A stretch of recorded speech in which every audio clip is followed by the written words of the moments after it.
Hello students, आज हम chemistry का एटॉमिक स्ट्रक्चर चैप्टर है उसके बारे में पढ़ेंगे।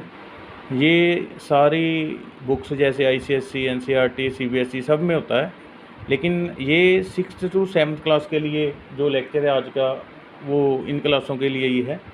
तो पहला जो मैं बुक रेफ़र कर रहा हूँ ये है लखवीर सिंह एंड मंजीत कौर की, आईसीएसई सिलेबस है। और पहला पार्ट है जो इस बुक में दिया हुआ है वो है atoms.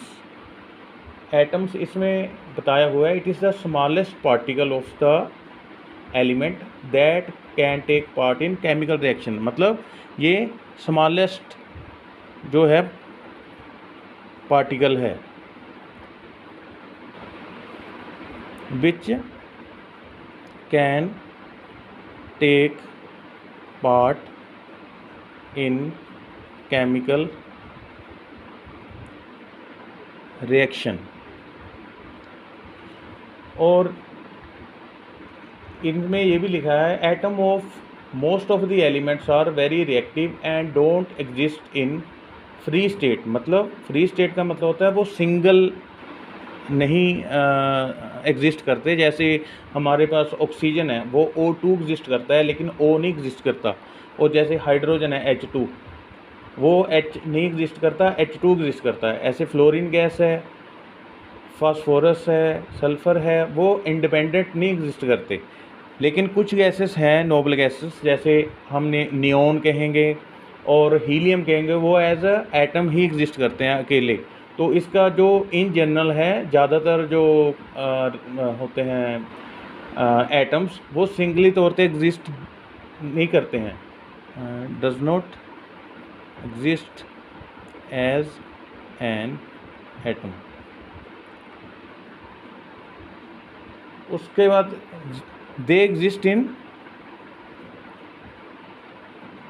Combination with other atoms. Other atom कैसे? एटम सेम भी हो सकते हैं, जैसे H+H H2, O+O O2, लेकिन अकेला H या अकेला O एग्जिस्ट नहीं करेगा। और ये अपनी तरह के एटम से भी जुड़ सकते हैं और अलग अलग से, जैसे H+H एक तरह के दोनों एटम है और H2 बन गया। ऐसे ऑक्सीजन और ऑक्सीजन एक तरह की एटम है दोनों, वो O2 बन गया। लेकिन ये दूसरे से भी जुड़ सकते हैं, जैसे कार्बन प्लस ऑक्सीजन CO2, तो ये मॉलिक्यूल बन गए। तो इसके लिए जो सबसे पहले थ्योरी दी गई थी वो थी Dalton theory.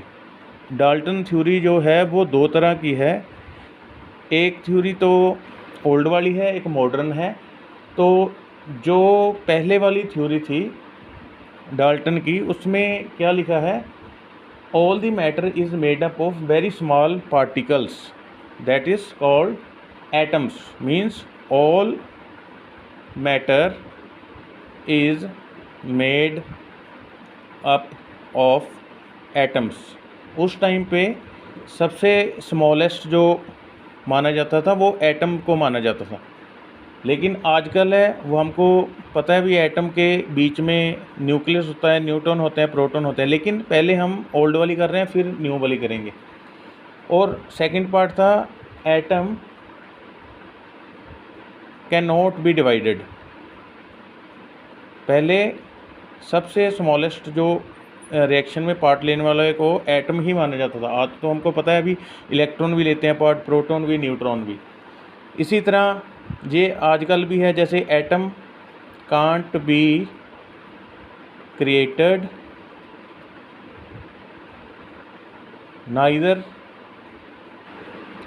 It be destroyed. इसको हम क्रिएट भी नहीं कर सकते, डिस्ट्रॉय भी नहीं कर सकते। उसके बाद है atoms are of various kinds, there are many kinds of atom as are elements. Means there exist different kinds of atom, there exist different kinds of atoms. Same question का आंसर आप लिख सकते हो, जैसे आ जाए डाल्टन थ्योरी जो old वाली है, तो आपने इसमें से कोई 4 या 5 पॉइंट लिख दो। नेक्स्ट है atoms of different elements have different properties. Atoms of different element